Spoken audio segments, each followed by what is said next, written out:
देश में इन दिनों जीएसटी रिफॉर्म्स के नाम की चर्चा छिड़ी हुई है। सरकार इसे जनता के नाम पर उपहार बता रही है, तो दूसरी तरफ विपक्ष सवाल पूछ रहा है कि अगर ये उपहार है तो 30 जून 2017 की आधी रात में संसद के सेंट्रल हॉल में जिस जश्न को मनाया गया था वो क्या था। 30 जून 2017 की आधी रात को प्रधानमंत्री मोदी द्वारा दिया गया भाषण बिल्कुल उसी तर्ज पर था जैसे 14 अगस्त 1947 की रात में आज़ादी की सुबह होने के पहले देश के पहले प्रधानमंत्री जवाहरलाल नेहरू ने संसद के सेंट्रल हॉल में भाषण दिया था और कहा था कि आधी रात जब दुनिया सो रही होगी तब भारत जीवन और स्वतंत्रता के लिए जागेगा। बिल्कुल इसी तरह पीएम मोदी ने 30 जून को सेंट्रल हॉल में अपने भाषण में कहा था कि 1947 में भारत ने राजनीतिक स्वतंत्रता प्राप्त की थी और 2017 में आर्थिक एकीकरण का अवसर आया है। आदाब, मैं हूं तारिक और आप देख रहे हैं द हिंदी टॉप का खास कार्यक्रम चौथा स्तंभ। जिस प्रकार से सरदार वल्लभ भाई पटेल ने रियासतों को मिलाकर के एक राष्ट्रीय एकीकरण का बहुत बड़ा काम किया था, आज जीएसटी के द्वारा आर्थिक एकीकरण का एक महत्वपूर्ण काम हो रहा है।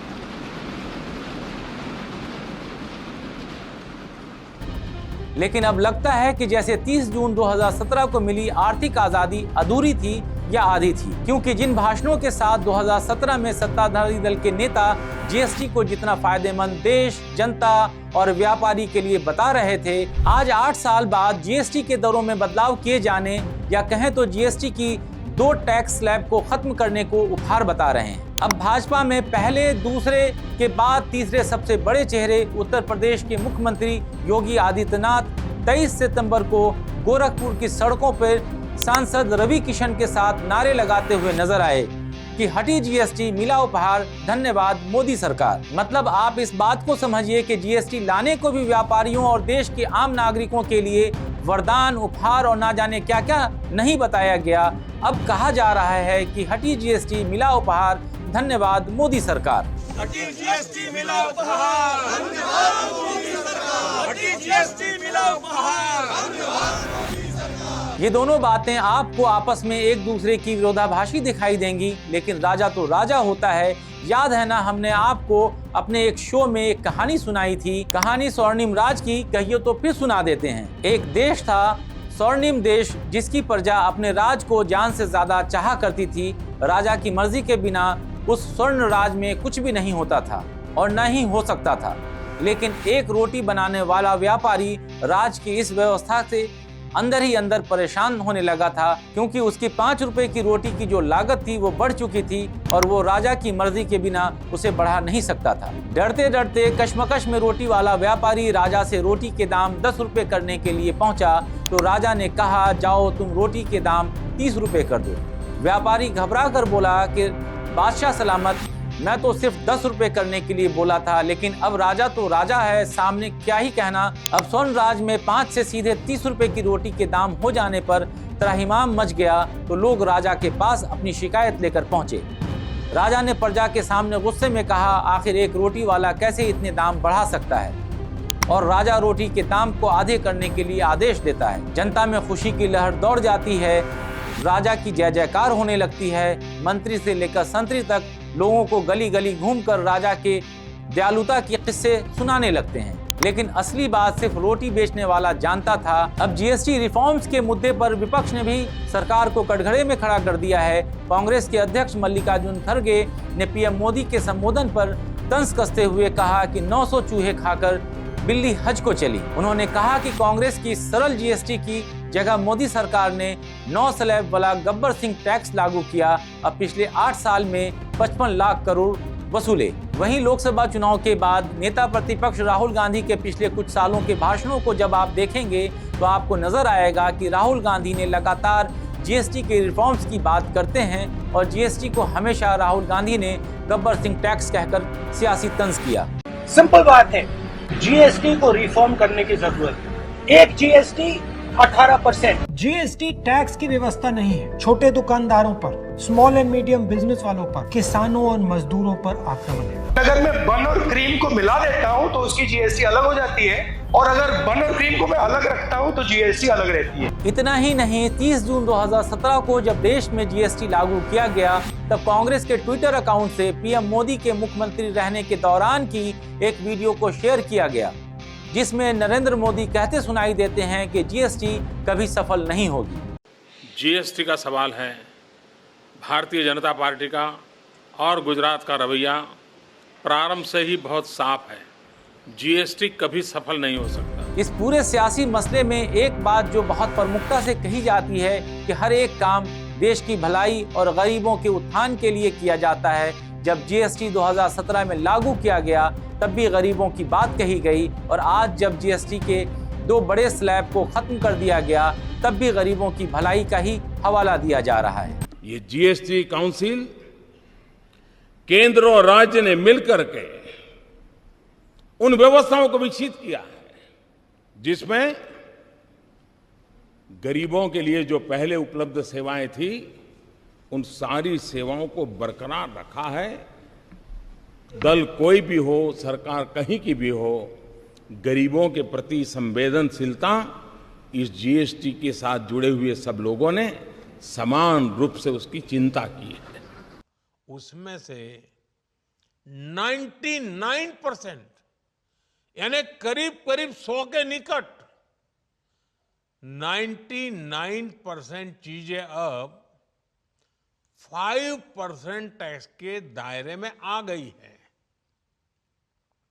साथियों, पिछले 11 साल में देश में 25 करोड़ लोगों ने गरीबी को हराया है, गरीबी को परास्त किया है, और गरीबी से बाहर निकल करके 25 करोड़ का एक बहुत बड़ा समूह नियो मिडिल क्लास के रूप में आज देश के अंदर बहुत बड़ी भूमिका अदा कर रहा है।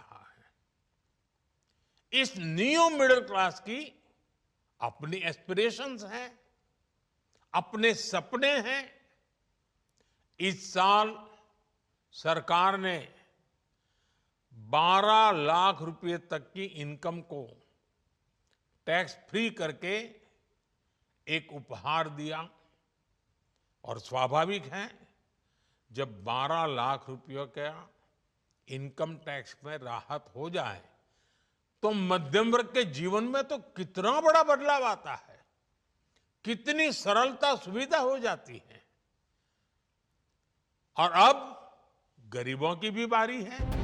जीएसटी के मुद्दे पर एक सवाल हमेशा पूछा गया कि कांग्रेस खुद भी तो जीएसटी लाने की तैयारी कर रही थी, और भाजपा और तब के गुजरात के मुख्यमंत्री नरेंद्र मोदी इसका विरोध किया करते थे। लेकिन इस पूरे मुद्दे पर कांग्रेस ने पिछले 8 सालों में, और खास तौर पर राहुल गांधी ने कई प्रेस कॉन्फ्रेंस की और लगातार इसे अलग अलग स्लैब को करने को लेकर सवाल उठाए।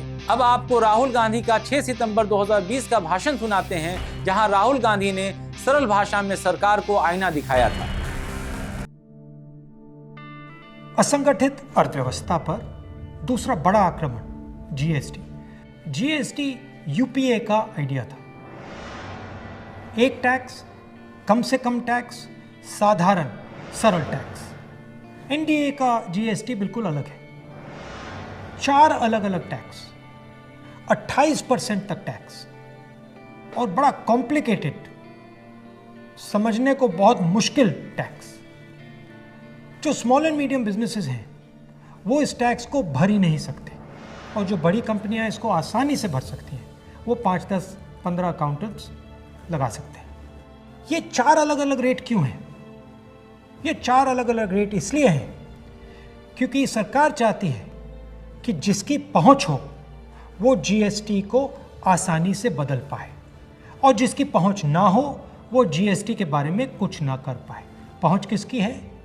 हिंदुस्तान के सबसे बड़े 15-20 उद्योगपतियों की पहुंच है। तो जो भी टैक्स का कानून वो बदलना चाहते हैं वो इस जीएसटी रेजीम में आसानी से बदल सकते हैं। और एनडीए की जीएसटी का नतीजा क्या है कि आज हिंदुस्तान की सरकार स्टेट्स को जीएसटी का पैसा ही नहीं दे पा रही। प्रदेश एम्प्लॉइज को, टीचर्स को पैसा नहीं दे पा रहे। तो जीएसटी बिल्कुल फेल है, मगर ये सिर्फ फेल नहीं है, ये एक आक्रमण है गरीबों पर, स्मॉल एंड मीडियम बिजनेसेस पर। जीएसटी टैक्स की व्यवस्था नहीं है, जीएसटी हिंदुस्तान के गरीबों पर आक्रमण है।